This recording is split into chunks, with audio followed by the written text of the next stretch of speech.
as you now heard a couple of times, I'm Anastasia, but you can also just call me Nastia, and I'm serving as the equality coordinator for ESU right now. And for me, it's interesting to know first, have you heard of the European Students' Union before? Maybe you can just give me a quick show of hands or reaction if you have heard of us before.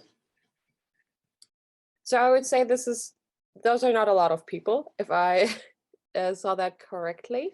So it's just good for me to know how fast I will go through the next part.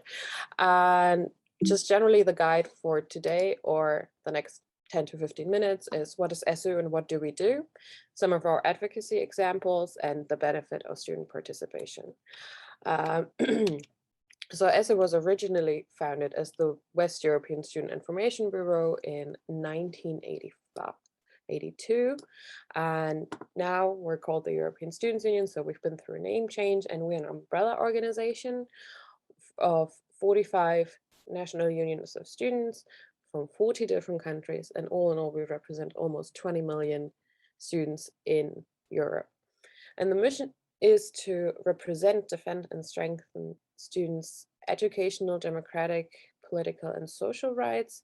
And we are working towards a sustainable, accessible, and high quality higher education in Europe. For us, it is important that students are not seen as a monolith, that for us, it is very important to acknowledge that the reality of one student can vary drastically from a different student. So it's always important to address the different lived realities of students, which we also have addressed in our recent quality paper. However, we just passed it a week ago, so it's not online yet, but I will gladly link it to you after we have it. About our members, so the 45 NUSs, they are all student-run and autonomous from their respective governments, representative, and operate according to democratic principles. Further, which is just as important, is that all students have access to being represented through the NUSs, and regardless of political persuasion, religion, ethnic or cultural origin, sexual orientation, or any other form of social standing. This is just a short introduction of who we are. We have, if I can get it going, yes, we have a presidency who is elected by our board, EC members, so executive committee members, also elected by our board. And then we have 3 coordinators, including me, the equality coordinator, a human rights and solidarity coordinator, and our membership coordinator.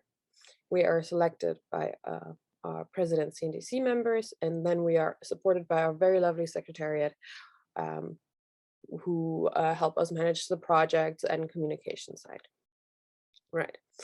So the first example of our advocacy is the just general overview. We work on the European level in the European higher education area, which was formed in the flow of the Bologna process with the European Commission, Parliament, Council of Europe. And we also work on a global level together with UNESCO and GSF, so the Global Students Forum, which is quite a new organization which aims to bundle students' interest and participation on a global level, where the African Students' Union is part of, and also from Latin America. So trying to elevate it to a global level. And then on a national level, we do work. Anastasia, I don't think your slides are moving. Are you moving your slides, or are they trying to move them? They seem to be. Oh, you're not moving slides. They seem to be a bit. Maybe try to reshare, Anastasia, because we are still seeing your first slide. Oh, that is so sad. Okay, thank you for letting me know. Okay, let's retry this. Okay. I do love technology. It's always the way, isn't it? Always the way. Give it a try, see what happens. Yeah, we'll just go with the not ideal version now. So now you see it, right? Okay, now we're going. And you also see the moving? Okay, great. Well, before it has worked, so it's good to know that now it doesn't.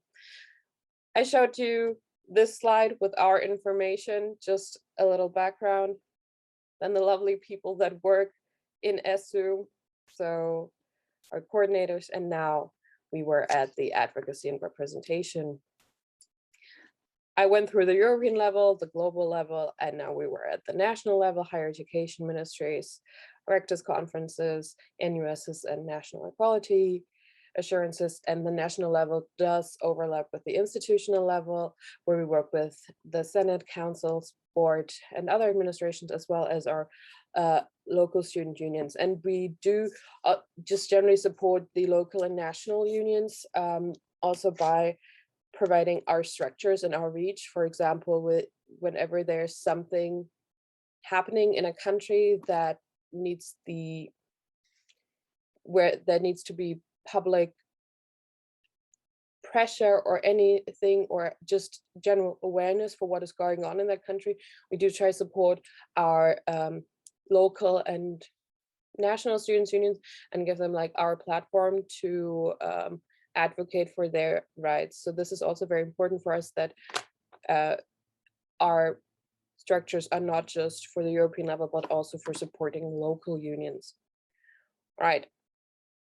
Now, you saw it moving, right? Okay, awesome. Great.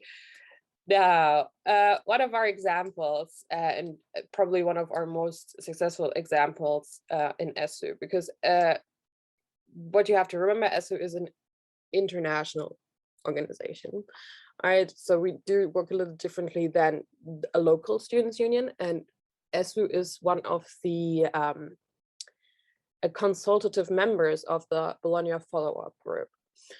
In the Bologna follow-up group, basically looks at the progress of the Bologna process between ministerial meetings. And it was a very huge step for ESU to be part of that, and that the reason why we were even able to have a seat in the BFUG was because we got seats sponsored through one of our national unions, URU, the Italian national union. And they had seats in the Bologna for the Bologna meeting in 1999, and they gave their seats to ESU. So the partnership also works both ways. This is just a short overview of like the milestones that we and ESU have worked towards, and most importantly, it is including things like public responsibility, student participation, and the social dimension. And we are also a member of a lot of working groups that are centered around student participation as well as student-centered learning. And the next example, which I think can also be very interesting here, is a project that we are working on currently, which is the Student Participation Without Borders.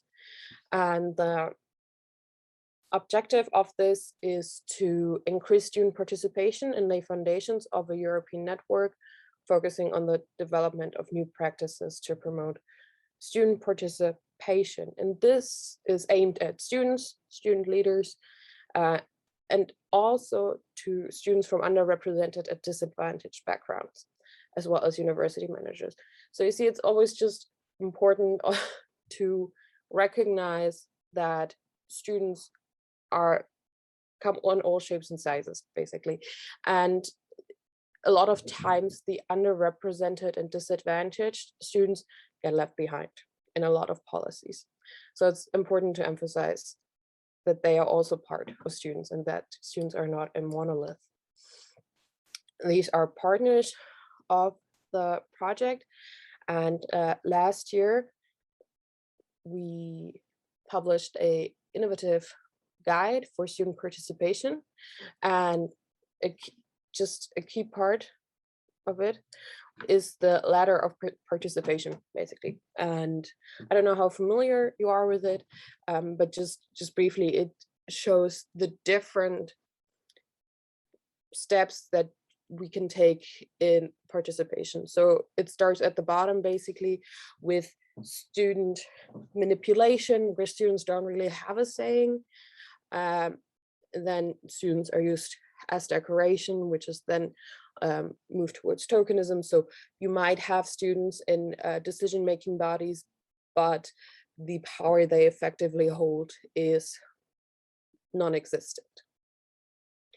So this is, I will also share the participation or innovative participation guide with you, because I think it's a very interesting piece of work, because it also then further looks into different examples of how to foster student participation, and gives just different country examples to also look how student participation is fostered in different countries. And the project also aims to create a student participation index, where you can also look at the legal background of student participation, because also in a lot of countries, student representation is not completely mandated. So this is also something that we're working towards, that at least 20% of a decision-making body is representing students. Right now, oh, sorry. And yeah, the question that often comes up, at least also when it did on my local work, was why do we need student participation, and what are the benefits of student participation? And I think it's firstly very important to acknowledge that students do have their own perspective, and students have different information and experiences than any other members that are part of any decision-making body or any governance body. And because of that, this, just by having more perspectives within that decision-making body, you improve the quality and accountability of decision-making, which also goes towards the transparency. If the people you're making decisions for example, in higher education, are actually in the room when the decisions are being made for them, you have more accountability and more transparency for that. And also, just what some bodies don't always recognize, especially when you work on a local level, is that students are directly affected by the policies that are discussed and implemented. And because of that, they are the first to experience any issues or any problems that might come up. So because they have their ear to the ground, they can have like an early warning for any possible issues that might come up. So it's really important to see that there is a value in students' perspective. And generally, it is also a practice in democracy to have students represented.